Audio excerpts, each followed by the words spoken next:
ഡൽഹി മുൻ കോൺഗ്രസ് അധ്യക്ഷൻ അരവിന്ദർ സിംഗ് ലവ്ലി ബിജെപിയിൽ ചേർന്നു. ദിവസങ്ങൾക്ക് മുൻപ് അരവിന്ദർ കോൺഗ്രസിൽ നിന്നും രാജിവെച്ചിരുന്നു.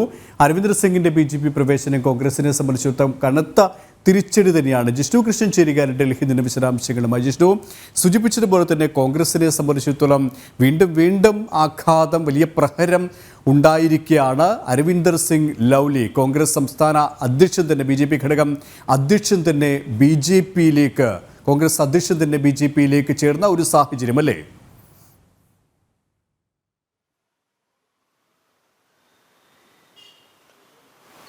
തീർച്ചയായും ലോക്സഭാ തെരഞ്ഞെടുപ്പ് പ്രചാരണ വേളയിൽ കോൺഗ്രസിന് കനത്ത തിരിച്ചടിയാണ് അരവിന്ദർ സിംഗ് ലവ്ലിയുടെ ബിജെപി പ്രവേശനം ഉണ്ടാക്കിയിട്ടുള്ളത്. കോൺഗ്രസിനെ ഞെട്ടിച്ചുകൊണ്ടും കോൺഗ്രസിന്റെ പ്രചാരണ പ്രവർത്തനങ്ങൾ പാടെ താളം തെറ്റിച്ചുമായിരുന്നു ദിവസങ്ങൾക്ക് മുൻപ് അരവിന്ദർ സിംഗ് ലവ്ലി കോൺഗ്രസിൽ നിന്ന് രാജിവെച്ചത്. ഇന്ന് അല്പസമയങ്ങൾക്ക് മുൻപാണ് ഡൽഹിയിൽ ദീൻദയാൽ ഉപാധ്യായ മാർഗിലെ ബിജെപിയുടെ ദേശീയ ആസ്ഥാനത്തെത്തിക്കൊണ്ട് അരവിന്ദർ സിംഗ് ലവ്ലിയും ഒപ്പം മറ്റു ചില നേതാക്കളും ബിജെപിയിൽ ചേർന്നിട്ടുള്ളത്. കേന്ദ്രമന്ത്രി ഹർദീപ് സിംഗ് പുരിയൊപ്പം ബിജെപിയുടെ ജനറൽ സെക്രട്ടറി വിനോദ് താവ്ഡെ എന്നിവർ ചേർന്നാണ് അരവിന്ദർ സിംഗ് ലവ്ലിക്കും ഒപ്പം മറ്റുള്ള നേതാക്കൾക്കും മെമ്പർഷിപ്പ് നൽകിയിട്ടുള്ളത്. അരവിന്ദർ സിംഗ് ലവ്ലി ഒപ്പം ഡൽഹി യൂണിവേഴ്സിറ്റിയുടെ സ്റ്റുഡന്റ് യൂണിയൻ മുൻ പ്രസിഡന്റ് അമിത് മല്ലിക്, ഡൽഹിയിലെ മുൻ MLA-മാരായിട്ടുള്ള രാജ്കുമാർ ചൗഹാൻ, നീരജ് ബസോയ, നസീബ് സിംഗ് എന്നിവരാണ് അരവിന്ദർ സിംഗ് ലവ്ലിക്കൊപ്പം ബിജെപിയിലേക്ക് ചേർന്നിട്ടുള്ളത്. ഇതിൽ ഏറ്റവും പ്രധാനപ്പെട്ട കാര്യം 2019 ഡൽഹിയിലെ നിലവിൽ 7 സീറ്റും ബിജെപിയാണ് നേടിയിട്ടുള്ളത്. അതിൽ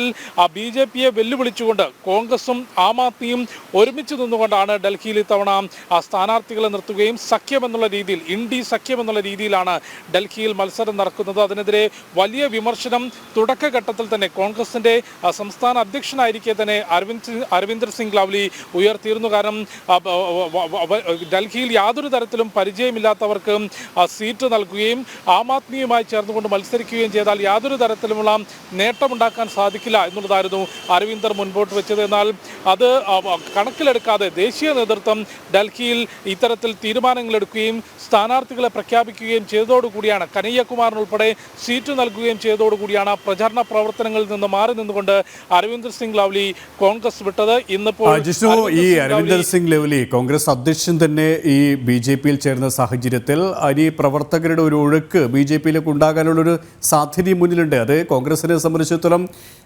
വലിയൊരു ആഘാതമായിരിക്കും അല്ലേ?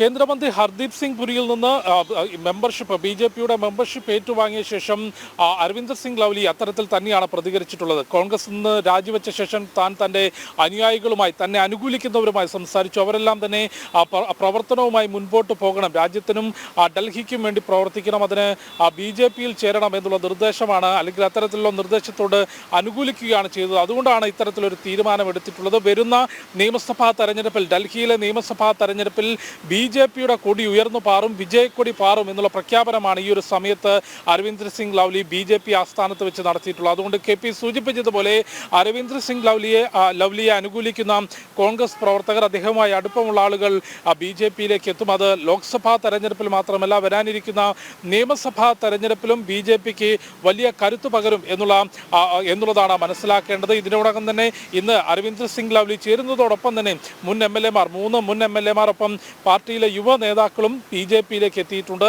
ലോക്സഭാ തെരഞ്ഞെടുപ്പ് പ്രചരണം നടന്നുകൊണ്ടിരിക്കെ തന്നെ കോൺഗ്രസിന്റെ സംസ്ഥാന അധ്യക്ഷൻ രാജ്യതലസ്ഥാനത്ത് ബിജെപിയിലേക്ക് എത്തിയത്, കോൺഗ്രസിൽ നിന്ന് രാജിവെച്ചതും തുടർന്ന് ബിജെപിയിലേക്ക് എത്തിയതും കനത്ത പ്രഹരമാണ് ഇന്ത്യ മുന്നണിക്കും കോൺഗ്രസിനും ഡൽഹിയിൽ ഉണ്ടാക്കുന്നത്.